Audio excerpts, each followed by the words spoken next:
ingresa Chelsea Dumont en el equipo de Haití. Y hay 3 cambios en la selección nacional. Se va Miguel Cortés, ingresa Yesenia López, se va Michelle. Es superior en el trámite, pero me parece que falta una cuota de idea, ¿no?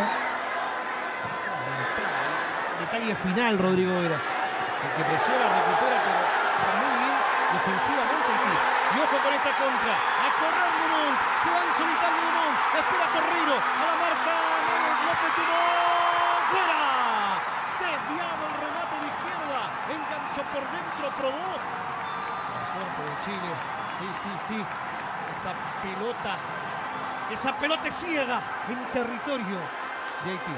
Cuando la vemos, y queda lesionada Torreiro. Sí, queda con problemas Torreiro, ya lo va a contar Nacho. Cuando en esta arremetida, en esta contra, estuvo a nada de sellar el 2-0 Haití. Aquí está el gran riesgo del partido. Si no conviertas allá, si no encuentras la fórmula al otro lado, en cualquier momento va a venir una arremetida como esta que va a hacer sufrir a la Roja. Pero que está en la historia del fútbol chileno. Cuando busca arriba Chile. Un abrazo afectuoso a la familia. Nelson Acosta, que ahí está luchando con Nelson. Bonifacio Acosta López.